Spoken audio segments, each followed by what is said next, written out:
변호사님, 요즘 변호사 광고에 대형 로펌들이 많이 보이는데요. 이혼 변호사나 상속 변호사를 선임할 때 로펌 규모도 중요한 기준이 될까요? 네, 많은 분들이 그렇게 생각하시는 것 같습니다. 로펌을 일반적인 기업, 즉 일반 기업에 빗대어 생각을 해서 규모가 크면 더 전문적이고 체계적일 거라고 믿는 분들이 많습니다. 하지만 로펌은 일반 기업과 다른 구조를 가지고 있기 때문에 규모가 항상 중요한 기준이 되지는 않고 그 로펌이 어떻게 운영되는지가 더 중요할 수 있습니다. 그러면 로펌의 규모가 크다고 전문성이 뛰어나다고 볼 수는 없다는 말씀이신 건가요? 단정지어서 말할 수는 없지만 고려하셔야 될 부분들이 있습니다. 많은 분들이 잘 모르시는데 거의 대부분의 법무법인이 실제로는 별산제 구조로 운영되고 있다는 사실을 아셔야 합니다. 별산제라는 것은 겉보기에는 하나의 큰 조직처럼 보이지만 실제로는 변호사들이 각자 비용을 부담하면서 사건을 개별적으로 수임하고 처리하고 있다는 그런 의미입니다. 즉, 비용 절감, 규모의 경제적인 측면에서 하나의 회사를 만들었지만 사실은 개인 사업자와 다를 바 없다는 그런 의미입니다. 그럼 하나의 회사가 아니라는 말씀이신가요? 하나의 회사라고 한다면은 구성원들 간의 이해관계가 통일되고 회사의 비전이 서로 공유되어야 합니다. 그런데 별산제 회사는 비용 절감을 목적으로 하나의 회사를 이루고 있기 때문에 하나의 회사라고 하기에는 그 안에 이해관계가 변호사 수만큼 존재하고 구성원들 사이에 연대가 없는 경우가 대부분입니다. 제가 생각할 때는 대한민국의 모든 국민들이 알고 있는 김행장 같은 로펌이나 5대 로펌들을 제외하면 사실상 대부분의 법인이 별산제 법인이라고 보셔야 합니다.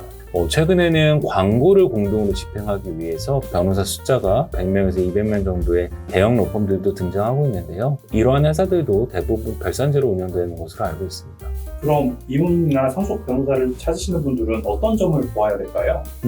결국 대부분 로펌은 규모와 상관없이 변호사 개별로 운영되고 협업도 거의 없기 때문에 변호사를 선임함에 있어서 중요한 건 로펌의 규모가 아니라 누가 내 사건을 맡느냐, 그게 제일 중요합니다. 담당 변호사의 전문성과 책임감, 그게 소송의 결과를 결정짓는 핵심이라고 생각을 합니다. 같은 로펌 소속이라도 담당 변호사에 따라서 사건 결과는 다를 수밖에 없겠죠. 그래도 규모가 큰 로펌의 유명한 변호사라면 괜찮지 않을까요?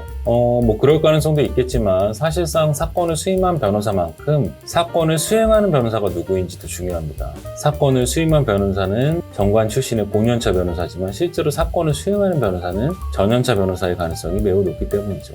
그런데 어떤 로펌의 광고에서는 이혼이나 상속 사건에 다수의 변호사가 팀으로 투입된다고 광고하던데 그러면 더 좋은 결과가 나올까요?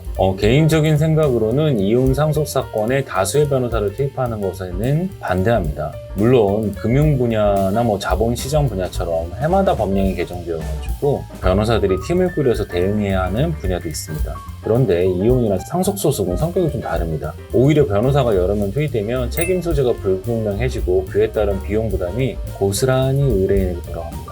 따라서 이혼과 상속 사건에서는 여러 명이 나눠 맡기보다는 고연차의 전담 변호사가 처음부터 끝까지 책임지고 주도하는 방식이 훨씬 효율적이라고 제 경험상 그렇게 깨달았습니다.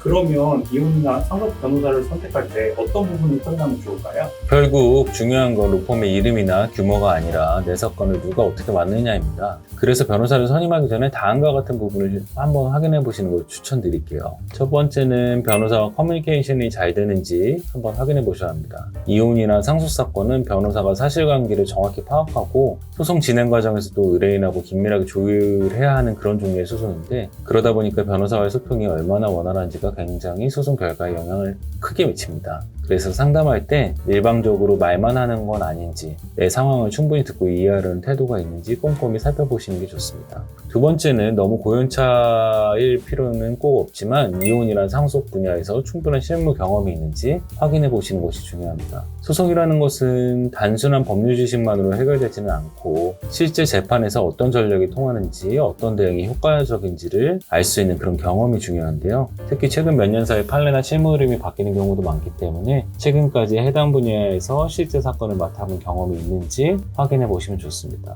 세 번째는 여러 명의 변호사가 팀을 이루는 구조인지 아니면 전담 변호사가 처음부터 끝까지 책임지고 진행하는 구조인지 확인해 보시는 것을 추천드리고요. 앞에서 말씀드렸듯이 이혼이나 상속 사건은 전담 변호사가 주도하는 방식이 더 효율적이고 수임료 부담도 줄일 수 있기 때문에 이런 부분들은 꼭 확인하시기 바랍니다.